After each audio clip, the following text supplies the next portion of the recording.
18 अक्टूबर 2023 सेवानिवृत्त कर्मचारी एवं पेंशनर्स एसोसिएशन के आह्वान पर आज प्रदेश भर के जनपदों से आए हजारों पेंशनर्स एवं सेवानिवृत्त कर्मचारियों ने स्थानीय सरोजिनी नायडू पार्क में स्थित कर्मचारी नेता BN सिंह की प्रतिमा स्थल पर धरना प्रदर्शन कर मूलभूत लंबित मांगों के प्रति सरकार की बेरुखी पर आक्रोश व्यक्त किया और सर्वसम्मति प्रस्ताव पारित कर मांगों का ज्ञापन प्रशासन के माध्यम से मुख्यमंत्री जी को सौंपते हुए शीघ्र समाधान हेतु सरकार को आगाह किया है तथा नई अंशदायी पेंशन योजना के स्थान पर पुरानी सुनिश्चित पेंशन योजना बहाल करने, 10 वर्ष पर राशिकृत पेंशन बहाल करने, जनवरी 2020 से जून 2021 तक 18 महीने के फ्रीज DA/DR के एरियल का यथाशीघ्र भुगतान किया जाए। पत्रकार मित्रों नमस्कार, मैं BL कुशवाहा वरिष्ठ उपाध्यक्ष उत्तर प्रदेश सेवानिवृत्त कर्मचारी एवं पेंशनर एसोसिएशन। उत्तर प्रदेश में लगभग 13 लाख पेंशनर हैं और इनकी कुछ जरूरी मूलभूत लंबित मुद्दे हैं जिस पर बारंबार रिमाइंडर और अनुस्मारक और ज्ञापन देने के बाद प्रदेश सरकार ने कोई ध्यान अब तक नहीं दिया और कोई बातचीत भी नहीं किया। देखिए, 60 साल का अपना पूरा क्रियाशील जीवन कर्मचारी के रूप में समाज, प्रदेश सरकार, प्रदेश और देश की सेवा में इन लोगों ने दिया है और आज वरिष्ठ नागरिक के रूप में सबसे ज़्यादा इनको इलाज की जरूरत पड़ती है इस उम्र में। और स्वास्थ्य विभाग ने मुख्यमंत्री जी से उद्घाटन करा के कैशलेस इलाज का जोर शोर से प्रचार प्रसार तो कर दिया, लेकिन अस्पतालों में धरातल पर जमीनी स्तर पर व्यवहारिक रूप से लोगों को इलाज नहीं मिल पा रहा। कहीं बजट नहीं है, कहीं कोई अस्पताल कहता है कि हमारे यहाँ है तो 20 विभागों की स्पेशलिटी, लेकिन हमारा अनुबंध केवल 2 का है, हम 2 ही में इलाज करेंगे। इस तरह की दिक्कतें हैं। इसके अलावा अगर पेंशनर ने अपने पैसे से इलाज करा लिया, उधार मांग के इलाज करा लिया, तो महीने 15 दिन में उसकी बिल जैसे ही देता है प्रतिपूर्ति हो जाना चाहिए, रिम्बर्समेंट हो जाना चाहिए। उसका अपना खर्च किया हुआ इलाज का पैसा सालों में नहीं मिल पाता, 6-6 महीना बीत जाता है। बिल विभाग में देते हैं, फिर वो चीफ मेडिकल अफसर से परीक्षण कराते हैं, वहाँ से आने के बाद आदेश जारी विभागाध्यक्ष करता है, तब वीडियो पेमेंट करता है। तो ये जब सालों लटक जाता है, लोग दौड़ते रहते हैं और उनको आर्थिक कठिनाई होती है। आगे भी इलाज कंटिन्यू रहता है, पैसा होता नहीं। इसके अलावा रिटायरमेंट के टाइम में कर्मचारी 40% पेंशन को बेच देता है ताकि मकान, शादी ब्याह, लड़कों के पढ़ाई लिखाई के लिए कुछ पैसा इकट्ठा मिल जाए। अब इसका मजेदार किस्सा देखिए, वर्तमान में 89 रुपये मिलता है, 1 रुपये बेचने पे 89 रुपये और सरकार वसूलती है 180 रुपये। 7 साल 5 महीने में वो राशिकृत पेंशन की भरपाई हो जाती है, लेकिन जबरन सरकार 15 साल तक वसूलती है। हम कहते हैं भाई 10 साल में उसको आप वापस कर दो, बहाल कर दो राशिकृत पेंशन को, जो 40% रोक रखा है आपने। इसी तरह से जब लोग सेवा में थे तो हर साल वेतन वृद्धि मिलती थी। अब 80 साल की उम्र पे तो पेंशन वृद्धि है, लेकिन 60 और 80 के बीच में कोई पेंशन वृद्धि नहीं है। तो संगठन ने मांग किया है कि भाई 65 साल पे 5%, 70 पे 5% और 75 पे 5% का आप पेंशन वृद्धि दीजिए, जिससे अपनी जरूरतों को वो पूरा कर सकें।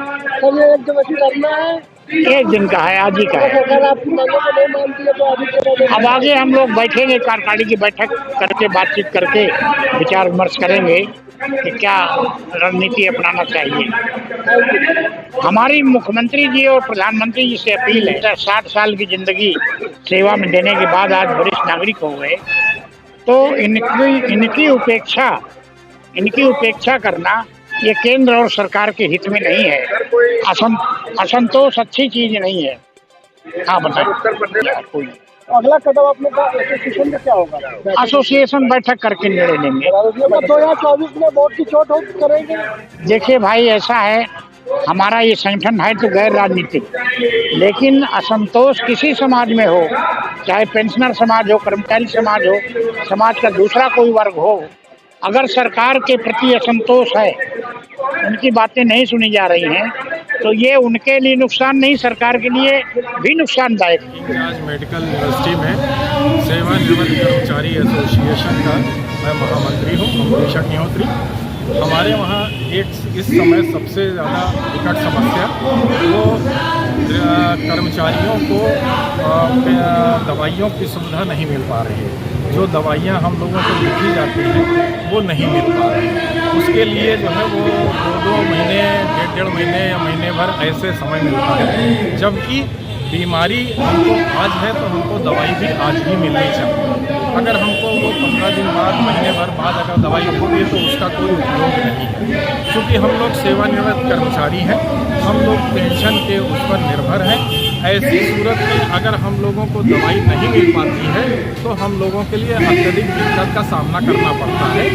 और हमारे में बहुत से कर्मचारी ऐसे हैं जो चल नहीं पाते हैं, हार्ट पेशेंट है, डायबिटीज़ है या रेमेटोलॉजी के दवाई वगैरह नहीं मिल पा रही, उनकी दवाई अत्यंत आवश्यक है।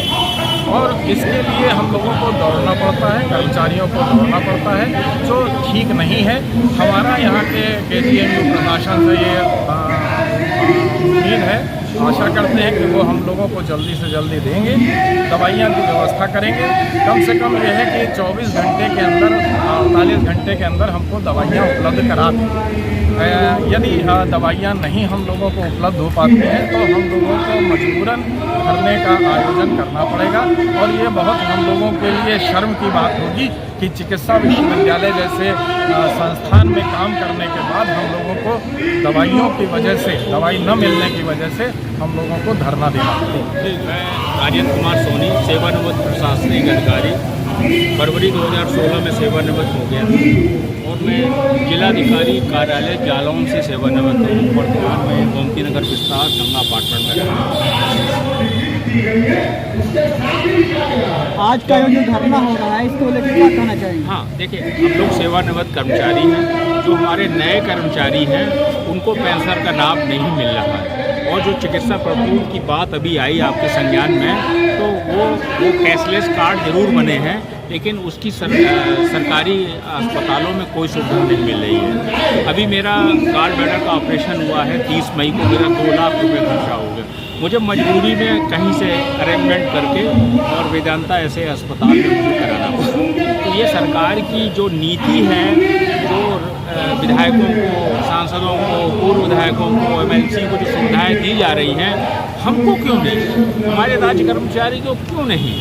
तो हमारा ये कहना है, विचार करें, हमको सुविधाएँ दें ताकि हम लोग इस मेरी उम्र वर्तमान में फरवरी 2024 को 70 साल का मैं हो जाऊँगा। तो हमारे पास क्या है? एक पेंशन है, अब इस एज में तमाम सारी मैनी प्रॉब्लम, हार्ट की समस्या है, डायबिटीज की है, जो इस समय वर्तमान में जो दूषित वातावरण है उसके आधार पर गवर्नमेंट को देना चाहिए। और जो मुझे कैशलेस मिलता है उसमें बहुत पैसा कट जाता है। जैसे चिकित्सा कंसल्टेशन फीस मान लीजिए 2000 है, 1200 है, डॉक्टर की 1500 है, वो नहीं मिलता हमको। और जो इलाज करा देंगे प्राइवेट में तो वो जांच का भी पैसा PGI का रेट का मिलेगा, वो बहुत मिनिमम होता है। अगर स्टेट आउट ऑफ स्टेट कराएंगे वो एम्स का पैसा मिलता है। तो हमारा ये कहना है कि कैशलेस कार्ड जो हम लोगों को दीनदयाल उपाध्याय, पंडित दीनदयाल उपाध्याय कैशलेस योजना के अंतर्गत है, वो लिस्ट तो जारी कर दी है। योगी जी और मोदी जी बहुत सारा प्रचार प्रसार कर रहे हैं, आयुष्मान योजना के कार्ड बन रहे हैं, लेकिन धरातल पे वो सब नहीं हो रहा है। इसके लिए हम प्रदेश सरकार से पुनः निवेदन करते हैं कि हम पेंशन का कुछ ख्याल रखें, कुछ हमें सुविधाएं दें ताकि हम लोग शेष जीवन जो है अच्छे तरीके से व्यतीत करें। सरकार का, इस प्रदेश का सम्मानित वरिष्ठ नागरिक कम पेंशनर्स अपनी